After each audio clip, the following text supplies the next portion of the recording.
जिन्होंने जल जंगल जमीन आन बान स्वाभिमान के लिए लड़ते लड़ते प्राणों की आहुति दे दी, शहीद हो गए, मरनारे हो गए। मैं उन सबको इस मंच से नमन करना चाहूंगा, जोहार करना चाहूंगा।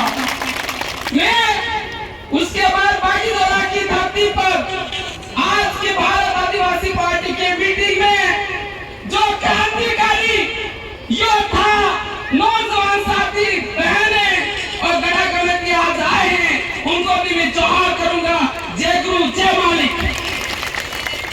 बात शुरू करते हैं। क्या आपको आजादी चाहिए? I want to ask, I have a question to everybody. मैं आपसे पूछना चाहता हूँ, क्या आपको आजादी चाहिए? क्या आपको आजादी चाहिए? आपको आजादी चाहिए तो आजादी का दूसरा नाम बीएपी, भारत आदिवासी पार्टी। तो आपको बोलना है। मेरा वक्तव्य प्रारंभ करने से पहले आपको उस मंच, उस बैनर, उस पार्टी का जयकार लगाना चाहूंगा जो आपको आजाद कराने के लिए आपके बीच में है। तो मैं बोलूंगा आजादी का दूसरा नाम आपको बोलना है भारत आदिवासी पार्टी। आजादी का दूसरा नाम, आजादी का दूसरा नाम। और दूसरी बात, आपको क्या परिवार से आजादी चाहिए? नहीं। परिवारवाद से आजादी चाहिए नहीं चाहिए? परिवारवाद आप नहीं समझ रहे हो। कुछ लोगों ने इस लोकतंत्र को मजाक बनाकर राजनीति को घर की बातों की समझ लिया। सारे के सारे पद घर में लेके बैठे हुए। तो इससे आजादी चाहिए कि नहीं चाहिए? परिवारवाद से आजादी चाहिए कि नहीं चाहिए? तो इसका दूसरा नाम भारत आदिवासी पार्टी, यही आपको आजाद करा सकती है, यही आपको आजाद कर सकती है, यही मंच आपको आजाद करा सकता है। बात शुरू करने से पहले आपको यह जानना होगा कि वास्तव में आज तक हम जिन नेताओं को वोट देके जयपुर के अंदर भेजा, क्या वो वास्तव में हमारे नेता थे या गुलाम थे या दलाल थे? आपको ये जानना होगा। दलाल दलाल दलाल क्या थे वो? दलाल। इसको जानने के लिए आपको घटनाओं को समझना पड़ेगा। मैं ये तो घटनाओं का विवरण भारत आदिवासी पार्टी के हर मंच पर रख रहा हूँ और मैं कार्यकर्ताओं से भी यही अनुरोध करना चाहूंगा कि हमारे जो नेता है वो आदिवासी तो है कांग्रेस और बीजेपी के अंदर, वो वास्तव में वहाँ आजाद है या गुलाम है या दलाल है, क्या स्थिति है? ये बात हमको हर व्यक्ति तक पहुँचानी है, क्योंकि अभी तक तो हम ये मानते आए हैं कि वो हमारा नेता है, वो आजाद है, उसकी बहुत चलती है, लेकिन कितनी चलती है घटनाओं के माध्यम से आपको समझ में आएगा। आपको पता होगा कांग्रेस पार्टी ने आजादी से अब तक विश्व आदिवासी दिवस नहीं मनाया था, लेकिन मनाया था क्या कांग्रेस पार्टी ने या कांग्रेस पार्टी की किसी नेता ने विश्व आदिवासी दिवस की बात करी हो तो बता दीजिए। नहीं करी ना। लेकिन इस बार आदिवासियों के बीच में जनजागरण को देखते हुए, युवाओं के अंदर जनजागरण देखते हुए कांग्रेस पार्टी ने सोचा कि अभी आदिवासियों का वोट लेना है तो विश्व आदिवासी दिवस मनाना चाहिए। कांग्रेस पार्टी ने ऐसा सोचा और आदिवासियों के वोट बैंक को समझते हुए वे वोटों को हासिल करने के लिए पहली बार कांग्रेस पार्टी के नेताओं ने मानगढ़ में विश्व आदिवासी दिवस मनाया और पूरे संभाग से आदिवासियों को इकट्ठा किया गया। पूरे संभाग से, हर पंचायत से यहाँ गाड़ियां भर भर के मानगढ़ गई। दिल्ली से नेता आए, जयपुर से नेता आए। वहां पर क्या हुआ ये आपको जानने की जरूरत है। वहां पर आदिवासियों को इकट्ठा किया गया। आदिवासियों का दिन था तो घोषणा किसके लिए होनी चाहिए थी? आरक्षण किसके लिए बढ़ाया जाना चाहिए था? आदिवासियों के लिए आरक्षण बढ़ाया जाना चाहिए था या नहीं? लेकिन वहां पर क्या हुआ? वहां पर अशोक जी गहलोत, पूर्व मुख्यमंत्री राजस्थान, वहां पर आदिवासियों के मंच पर ओबीसी का आरक्षण बढ़ाते हैं। मैं यहाँ इस मंच से जिम्मेदार व्यक्ति होने के नाते ये स्पष्ट कर देना चाहता हूँ, हम किसी समाज के विरोधी नहीं हैं, हम किसी समाज के कानूनी अधिकार के खिलाफ नहीं, संवैधानिक अधिकारों के खिलाफ नहीं है। जिसका जो अधिकार है, जो संविधान में लिखा हुआ है, वो मिलना चाहिए। लेकिन उस मंच पर अशोक जी गहलोत ने ओबीसी वर्ग के लिए 6% आरक्षण बढ़ाया, वो ताले किससे बजवाई? आदिवासियों से बजवाई। यह आदिवासी समाज का अपमान हुआ या नहीं हुआ? आदिवासी समाज का अपमान हुआ तब तक तो ठीक था, लेकिन उस धरती, उस बलिदानी धरती पर, उस खुली धरती पर जहां पर हमारे आदिवासी पूर्वज अंग्रेजों से लड़ते लड़ते लड़ते मरना हो गए, उस धरती का अपमान हमारे पूर्वजों का किया। उसने क्या हमारा स्वाभिमान नहीं? क्या हमारा स्वाभिमान मर चुका है? क्या जिंदा है? जिंदा है या नहीं? तो इसका बदला लेना चाहिए कि लेना चाहिए? लेना चाहिए। हमारे पूर्वजों का जिस तरह से अपमान किया है, उसी का बदला हमें लेना है, और वो भारत आदिवासी पार्टी को वोट देकर ले सकते हैं। ठीक है, वहां ये हुआ। हम जिन नेताओं को सबसे बड़ा नेता मानते हैं, अपना नेता मानते हैं, मैं कह रहा हूँ वो नेता उन पार्टियों के अंदर उतना बड़ा तलवे चाटने वाला है, उतना बड़ा चमचा है। जिन नेताओं को आप ये समझते हैं फलाना नेता उस फलानी पार्टी में सबसे बड़ा नेता है, उसकी बहुत चलती है, मैं ये कह रहा हूँ, इस मंच से कहना चाहता हूँ कि वो उतना बड़ा गुलाम है और उतना बड़ा चमचा है, एक नंबर का चमचा है। उन पार्टियों के अंदर आपको टिकट चाहिए, उन पार्टियों में अगर नेता बनना है तो चमचागिरी एक ही परीक्षा है, उसके लिए वहां कोई परीक्षा नहीं, तलवे चाटने की परीक्षा है वहां पर नेता बनने के लिए। फिर ये बात रघुवीर मीणा नाम सुना होगा, उदयपुर के सबसे बड़े नेता, कांग्रेस पार्टी में बहुत पुराने नेता, तो वो कांग्रेस कमेटी के सबसे बड़ी कमेटी है ना, CWC या AICC, उसके सदस्य थे कांग्रेस पार्टी को चलाने वालों में। उनका नाम केवल इसलिए था उसमें, उनका फोटो उस पार्टी के अंदर इसलिए था कि आदिवासी उनका फोटो देकर वोट ले ले, वो आदिवासी वोट दे दे, इतना ही उनका मकसद था। तो रघुवीर सिंह मीणा ने जयपुर में जाके मुख्यमंत्री, पूर्व मुख्यमंत्री अशोक सिंह गहलोत के सामने ही raised objection, he told honorable chief minister, I have objection, you announced the reservation for the OBC category, why? Before the tribes, before the indigenous, before the aboriginal people, why have you done so?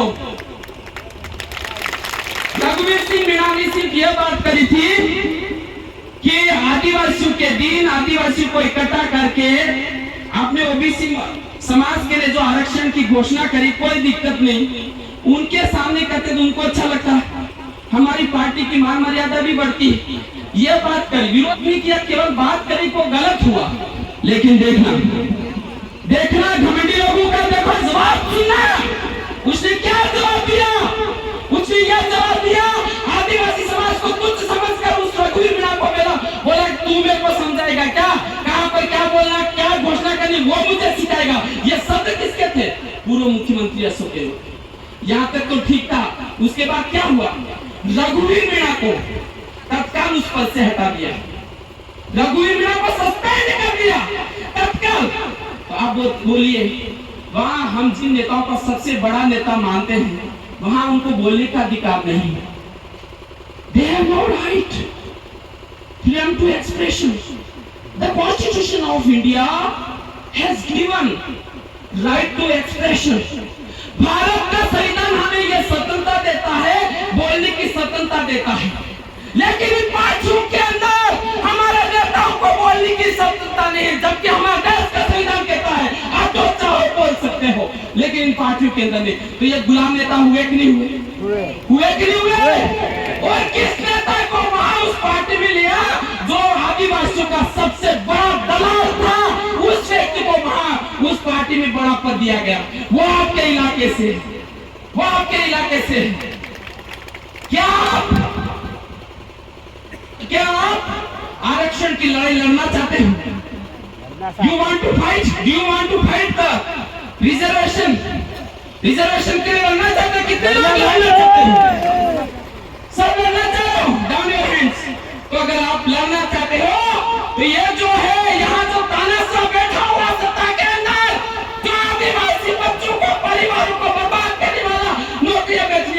उसको इस रास्ते से हटा दो, यानी कि हटा दीजिए। जय कृष्ण पटेल को विधानसभा में भेजकर आपके आरक्षण की बात करेगा। मैं इस मन से यह कहना चाहता हूं, अगर आप जय कृष्ण पटेल को जिताते हो तो इनका विधानसभा के अंदर जब इनको बोलने का, बात रखने का, इस एरिया की बात रखने का मौका मिलेगा तो सबसे पहले ये आरक्षण की बात करेंगे, बात करेंगे। सबसे पहले आरक्षण का शब्द निकलेगा कि आखिर क्योंकि आरक्षण कहां से बेचा गया, यहां से बेचा गया, इस विधानसभा के नेतृत्वकर्ता ने बेचा है। तो यहां से अगर ये मैसेज जाएगा, जो आरक्षण बेचने वाला, तुम आरक्षण बेचने वाले को मुंह तोड़ जवाब दोगे, तो ये संदेश जाएगा पूरे देश के अंदर, पूरे राजस्थान के अंदर, एक संदेश जाएगा पूरे राजस्थान के अंदर कि आदिवासियों ने उनके आरक्षण बेचने वाले दलाल नेता को मुंह तोड़ जवाब देते उसको हजारों वोटों से हरा दिया। आप ये सोचते होंगे Congress party is wrong, we will not vote the Congress party. So some person may be thinking to vote the BJP party. लेकिन मैं कह रहा हूं, एक नागनाथ है, एक पार्टी नागनाथ है तो दूसरी सांपनाथ है। दोनों के अंदर जहर होता है। सांप के अंदर क्या होता है? जहर होता है, और जहर का काम क्या होता है? मारना। What is the purpose, intention of the poisons to kill a person? तो ये दोनों पार्टियां हैं मिलकर बारी बारी से आदिवासियों को खत्म करना चाहती है, खत्म कर रही है। आप ये सोच रहे होंगे कि बीजेपी के अंदर जो नेता है वो उनको स्वतंत्रता है बोलने की, नहीं, वहां पर भी वही मंच है। मैं एक वैसे there is a time limit also, that time is going to end very much fastly. तो चलो वो टाइम लिमिट है तो मेरी बात को यहीं में विराम देता हूं, लेकिन मैं कह देना चाहता हूं आपसे ये संदेश, आपसे ये मैं विश्वास लेना चाहता हूं कि जो आंदोलन है, हमें अधिकार पाने के लिए कई तरीके होते हैं। कोई लोग ज्ञापन देते हैं, कोई धरना देता है, कोई क्या करता है, अलग अलग तरीके से मांगों को मनवाने के लिए प्रयास करता है। लेकिन अभी लोकतंत्र के अंदर मांगों को मनवाने का अगर सबसे सशक्त माध्यम है वो लोकतंत्र है। लोकतंत्र के अंदर आप अपने स्वतंत्र प्रतिनिधि को जयपुर भेज दीजिए, निश्चित रूप से आपको आप जो मांगे हैं वो पूरी होगी। यही एकमात्र माध्यम है। बीजेपी के अंदर क्या हो रहा है? I will take little more time, 2 minutes, okay? Operator, last, okay? Manipur के अंदर क्या हुआ? मणिपुर राज्य पिछले 3 से 4 महीने से लगातार चल रहा है। आदिवासियों को मारा जा रहा है, आदिवासियों को गिराया जा रहा है, आदिवासी महिलाओं को नंगा करके रोडों पर घुमा रहे वहां के लोग। और वहां की सरकार कौन है? वहां का मुख्यमंत्री बीजेपी का है, और दिल्ली के प्रधानमंत्री वो बीजेपी का है। ऐसे तो वो बहुत भागते हैं, हवाई जैसे साथ भागते हैं, लेकिन वो राज्य है वह हजारों आदिवासियों को मारा जा चुका है, लेकिन बीजेपी का कोई नेता बोलने के लिए नहीं। कोई बोला है क्या? राजस्थान का कोई नेता जो बीजेपी से है, मणिपुर की घटना को लेकर कोई बोला हो तो बता दीजिए। तो मणिपुर, ये जो बीजेपी है, भारतीय जनता पार्टी है, आदिवासियों को इस देश से ही खत्म कर देना चाहती है, वो पार्टी। इसलिए हमें दोनों पार्टियों से छुटकारा पाते हुए हमें अपना स्वतंत्र मंच तैयार किया है। भारत आदिवासी पार्टी जो कहां जीती है आपको पता है? आजादी से अब तक हमारी सरकार नहीं बनी, आदिवासियों की सरकार नहीं बनी, लेकिन इस बार पूर्ण संभावना है कि आदिवासी अपनी सरकार खुद बनाएगा। जनजाति सलाहकार समिति, आप बागीदोरा को तो सीट आपको देनी, आपको सीट देनी ही। जय कृष्ण पटेल को विजय बनाकर जयपुर तो भेजना ही भेजना है।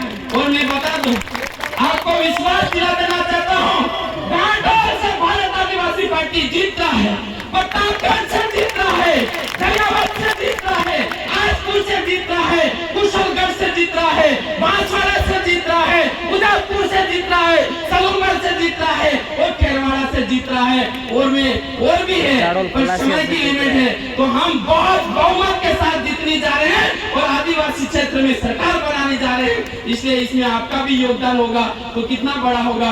हम पैदा हुए इस धरती पर तो निश्चित रूप से आपका भी इसमें अंश होना चाहिए। आपने मुझे सुना, you listen very carefully and I am very happy to know you and looking all of you. Thank you very much. जय जवान, जय आदिवासी, जय वीर प्रदेश, जय वीर प्रदेश। एक दिन वीर प्रदेश बनाना है आपको।